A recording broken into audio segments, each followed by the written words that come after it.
Hello everyone, I'm Forrest McGill. I'm a curator at the Asian Art Museum. I want to present for you today an artifact on the perfection of giving.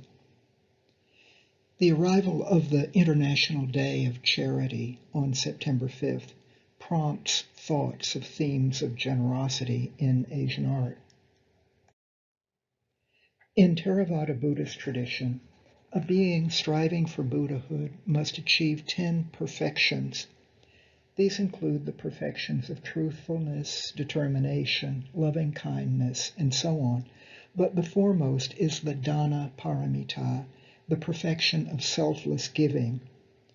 The exemplar is Prince Vasantara, the Buddha-to-be in his last earthly life, before the life in which he became the Buddha.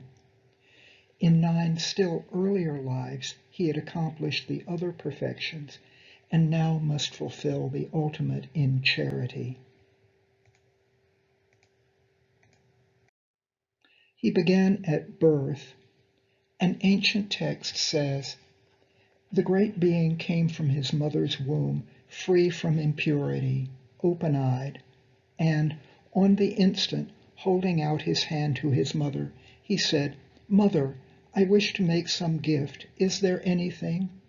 She replied, 'Yes, my son, give as you will,' and dropped a purse of 1,000 pieces into the outstretched hand.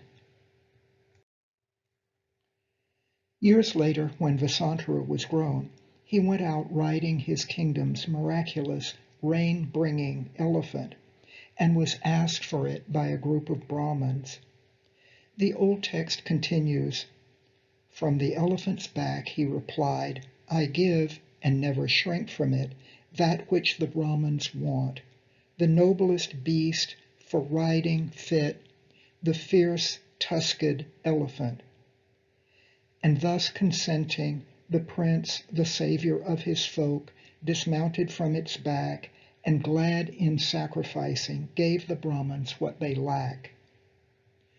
Vasantara formalizes the gift with the time-honored gesture of pouring water onto the ground and the hands of the recipients.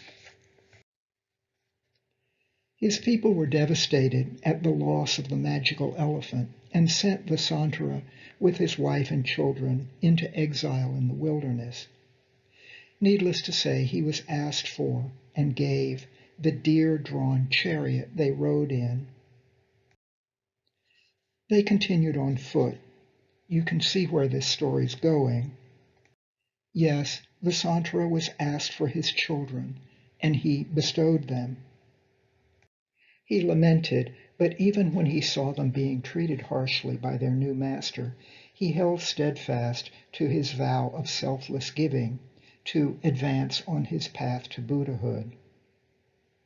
Now, how could Vasantara be prevented from giving away his wife to the next petitioner who approached?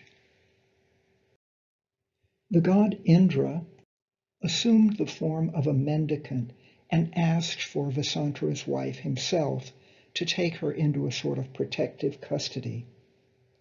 The story winds through additional complications. But finally Vasantara, his wife and children, and his parents are reunited, with everyone weeping for joy. What's the lesson for us? The story was once widely seen as providing moral lessons, though carried to an extreme. It was understood that ordinary people could not be expected to match the rigorous behavior of a great being on the cusp of attaining Buddhahood. But amid the reforming and modernizing drives of late 19th and early 20th century Thailand, King Chulalongkorn and others emphasized that giving away the wealth of one's country, and even one's wife and children, could not be justified. They maintained that the Vasantara story should not be seen as a morality tale, but as an ancient folk yarn. Still, though, an underlying notion stands. Appropriate, selfless giving is a divine attribute. Thanks for watching this artifact from the Asian Art Museum.